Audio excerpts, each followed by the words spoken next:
الرحيم إنا أعطيناك الكوثر فصل لربك وانحر صدق الله العظيم.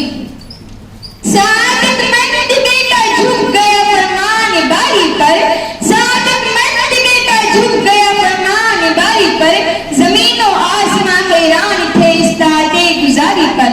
عجب کشاش تھے دونوں رضائے رب عزت پر, عجب کشاش تھے دونوں رضائے رب عزت پر, تعاملیات ازم سب کچھ نہ تھا ان دونوں کی صورت پر.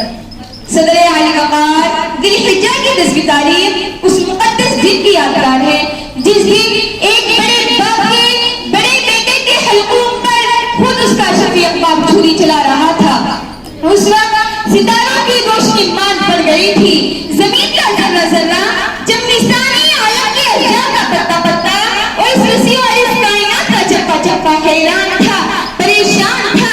زمین سے اتنی بڑی تھی آسمان ساکت تھا بیچارہ, زمین سے اتنی بڑی تھی آسمان ساکت تھا بیچارہ, نہ اس سے پیش کر دیکھا تھا یہ حیرت کا نظارہ, اور زبان حال سے کہہ رہا تھا وہی انسان, وہی وجود ملائک, وہی افضل مخلوقات, تو کیوں نہ افضل مخلوقات کہلائے, تو کیوں نہ جنت کا مستحق ہے, فرشتے کیوں نہ تمہارے سامنے سجدہ ریز ہوں. شیطان رجیم کی آنکھیں نم تھی اور خون کی آنسو رو رہی تھی, نہ تو باپ کو صراط مستقیم سے ہٹا سکا اور نہ بیٹے کو. دونوں اللہ کے محبوب بیٹے اپنے پیدا کرنے والے کے آگے سجدے کو تھے. آپ جانتے ہیں کہ وہ باپ بیٹے کون تھے؟ باپ تھے ابو الانبیاء و رسول خلیل اللہ, اور بیٹے تھے اسماعیل ذبیح اللہ. اللہ تعالیٰ ان پر ہزاروں سلام بھیجے. میری نگاہیں جھک جھک کے کر کے سجدے, میری نگاہیں جھک جھک کے کر کے سجدے, جہاں جہاں سے تقاضائے حسن یار ہوا. صدر اعلی وقار ان باپ بیٹوں نے کیسی مثال قائم کی کہ خدا نے اسے رہتی دنیا تک یادگار بنا دیا, اور اس دن کو انسانیت کے عالم برداروں کے لیے عید کا دن بنا دیا, اور حکم دے دیا کہ جس انسان کی طاقت ہو کہ اپنے تندرست و توانا جانور کی قربانی بارگاہ الہی میں پیش کر سکے تو وہ ضرور پیش کرے, ورنہ گنہگار ہوگا. صدر اعلی وقار تاریخ کے اوراق اس بات کے شاہد ہیں کہ جب سے انسان اپنے انسان اور بندہ ہونے کا شعور ہوا تب سے ہی وہ اپنے معبود کے سامنے قربانی دینے لگا. عدیب ترین مظاہر میں بھی اس کا ثبوت ملتا ہے. قرآن کریم جو اس دنیا میں خدا کی آخری کتاب ہے اس کی دو آیتیں آپ کے سامنے پڑھی گئی ہیں. ان کا ترجمہ یہ ہے, اے محمد صلی اللہ علیہ وسلم, ہم نے آپ کو کوثر دیا ہے, بس آپ اپنے رب کے لیے نماز پڑھیے اور قربانی کیجیے. صدر اعلی وقار قربانی کی فضیلت احادیث میں بھی آئی ہے. آپ حضور صلی اللہ علیہ وسلم مدینہ منورہ میں 10 سال تشریف فرما تھے.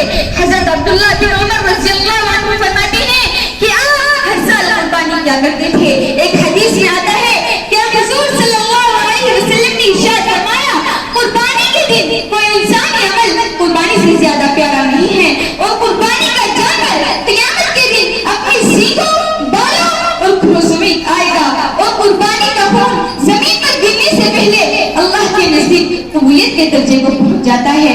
بس چاہیے کہ قربانی خوش دلی سے کرو.